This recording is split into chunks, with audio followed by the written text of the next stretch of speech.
All welcome back to my channel Jyothi Jeevanam. అందరూ ఎలా ఉన్నారు? నేనైతే చాలా చాలా బాగున్నాను. ఇవాల్టి వీడియోలో మన గార్డెన్లో వంకాయలు అయితే వచ్చేసాయి. కార్తీక మాసంలో అలాగే ధనుర్మాసంలో చాలా పూజలు జరుగుతూ ఉంటాయి కదండి. అండ్ అట్లాగే గృహప్రవేశాలు జరుగుతున్న మన ఇంట్లో చాలా కొబ్బరి చిప్పలు అయితే మిగిలిపోతూ ఉంటాయి. వాటితో ఇప్పుడు నేను కొబ్బరి అన్నం అయితే చేసేద్దాం అనుకుంటున్నాను. కొబ్బరి పాలు ఈసారి వెరైటీగా కోల్డ్ ప్రెస్ జ్యూసర్లో అయితే ట్రై చేశానండి. చాలా చక్కగా వచ్చింది. కాకపోతే మనం ముక్కలు వేసిన తర్వాత కొంచెం కొంచెంగా వాటర్ పోసుకుంటూ ఉంటే మనకి జ్యూస్ అయితే ఇట్లా వస్తుందనమాట. చాలా ఈజీగా అయిపోయిందండి. నార్మల్గా అయితే మనం అది మిక్సీ జార్లో వేసి క్లాత్ వేసి పిండి అంతా పాలు తీయాలి. సో టైం అయితే చాలా సేవ్ అయింది అనిపించింది. నెక్స్ట్ నేను 1 గ్లాస్ రైస్ అయితే తీసుకున్నాను. సో యూజువల్గా బాస్మతి రైస్తో చేస్తే బాగుంటుంది. బట్ నా దగ్గర బాస్మతి రైస్ లేదు. సో నార్మల్ రైస్తోనే చేస్తున్నాను అనమాట. సో 1 గ్లాస్ రైస్కి 2 కప్స్ ఆఫ్ కోకోనట్ మిల్క్ అయితే పడుతుంది. నార్మల్గా మనం బియ్యం కొలత ఎలాగండి సేమ్ అట్లానే అనమాట. సో బియ్యం పక్కన పెట్టుకొని నానబెట్టేసుకున్నాను. ఒక గంట నానితే చాలా బాగుంటుందన్నమాట ఆ పాలల్లో. తర్వాత బాండీ పెట్టుకొని ఆయిల్ వేసుకొని చెక్క, లవంగ, ఇలాచి, జాపత్రి అట్లాగే మరాఠీ మొగ్గ వేసుకొని బాగా ఫ్రై చేసుకొని, ఫ్రై అయిన తర్వాత ఆనియన్స్ కూడా వేసుకొని ఫ్రై చేసుకున్నాను. దీంట్లో పచ్చిమిర్చి కారమే కాబట్టి సో 3 పచ్చిమిర్చి అయితే వేసానండి. సో అట్లానే అల్లం వెల్లుల్లిపాయ పేస్ట్ కూడా వేసుకొని బాగా ఫ్రై చేసుకున్నాను. అల్లం వెల్లుల్లిపాయ పేస్ట్ వేసుకున్న తర్వాత బాగా పచ్చివాసన పోయేంత వరకు ఫ్రై చేసుకోండి. సో మీరు పులావ్స్ చేసిన, ఫ్లేవర్డ్ రైస్ చేసిన, ఆరెల్స్ బిర్యానీస్ చేసినా కూడా అల్లం వెల్లుల్లిపాయ పేస్ట్ వేసుకున్న తర్వాత బాగా ఫ్రై అయితేనే ఆ టేస్ట్ అండి. మీరు పచ్చి పచ్చిగా ఉండేటప్పుడే రిమైనింగ్ ఐటమ్స్ వేస్తే రుచిగా ఉండదు. నెక్స్ట్ అట్లాగే కొత్తిమీర అండ్ అట్లాగే పుదీనా కూడా వేసుకొని అది కూడా బాగా ఫ్రై చేసుకోండి. దీంట్లో కావాలంటే మీరు క్యారెట్ ముక్కలు కూడా యాడ్ చేసుకోవచ్చు. నేనైతే వేయలేదు. అండ్ అట్లానే కొంచెం పసుపు కూడా వేసుకున్నాను. పసుపు వేసుకుంటే కలర్ బాగుంటుంది. అట్లాగే వాతం ఏదైనా ఉన్నా కూడా పోతుంది. సో ఫ్రై అయిన తర్వాత ఇందాక మనం పాలల్లో నానబెట్టుకున్న బియ్యంని కూడా వేసుకొని ఒక్కసారి ఉడికొచ్చిన తర్వాత మూత పెట్టుకోండి. సో చూస్తున్నారు కదా కలర్ఫుల్గా ఉంది. సో ఇట్లా చేసుకుంటే మనకి చాలా బాగుంటుందండి రైస్.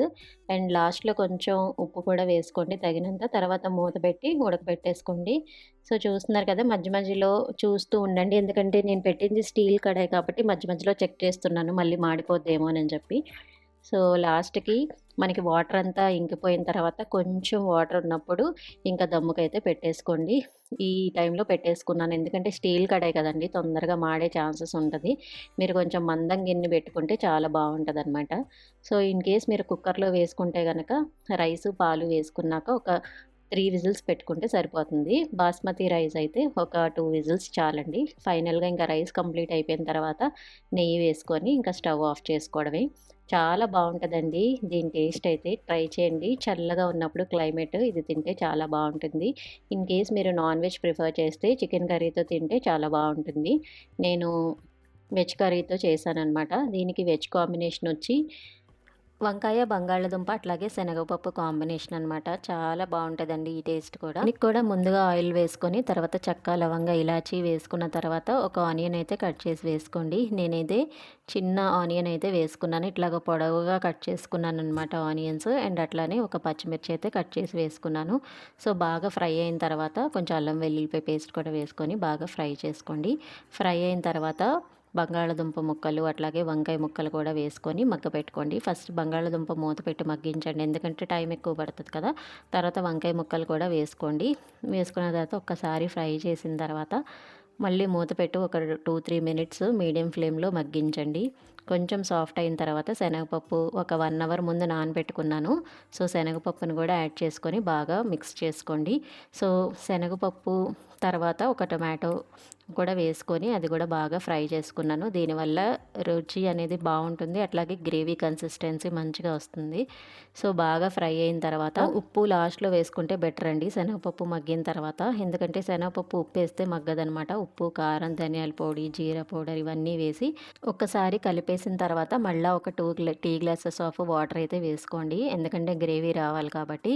సో నేను ఇక్కడ టీ గ్లాసులు అయితే యూజ్ చేశాననమాట. బాగా కొంచెం ఒకసారి కలిపేసేసి మూత పెట్టి 15 మినిట్స్ అట్లాగా మీడియం ఫ్లేమ్లో ఉడికిస్తే కర్రీ అయితే రెడీ అయిపోతుంది. మధ్య మధ్యలో చూస్తూ ఉండండి, లేకపోతే కర్రీ అడుగంటిపోతుంది. మీరు బంగాళదుంప అట్లాగే శనగపప్పు కొంచెం సాఫ్ట్ అయిన తర్వాత ఇంకా స్టవ్ ఆఫ్ చేసుకోవడమే. లాస్ట్లో కొత్తిమీరతో గార్నిష్ చేసుకోండి. సో లాస్ట్లో నేను స్టవ్ ఆఫ్ చేసే ముందు ఉప్పు అయితే చెక్ చేసుకోవాలన్నమాట. సో ఇలా కన్సిస్టెన్సీ ఉండేటప్పుడు ఆఫ్ చేసుకోండి, ఎందుకంటే మనం శనగపప్పు వేసాం కదండి, సో అది మనకి దగ్గర పడిపోతుంది అనమాట. చూసారు కదా, చూడటానికి చాలా ఎమ్మీగా అనిపిస్తుంది కదా. సో మీరైతే ట్రై చేయండి, ఎట్లా అనిపించిందో కామెంట్ సెక్షన్లో కామెంట్ చేసేయండి. హోప్ మీ అందరికీ ఈ వీడియో నచ్చింది అనుకుంటున్నా. నచ్చితే లైక్, షేర్ అండ్ సబ్స్క్రైబ్, అట్లాగే కామెంట్ కూడా చేసేయండి. మరిన్ని ఇంట్రెస్టింగ్ వీడియోస్ కోసం జ్యోతి జీవనాన్ని ఫాలో అయిపోండి. Thanks for watching my channel. Have a nice day. Bye bye.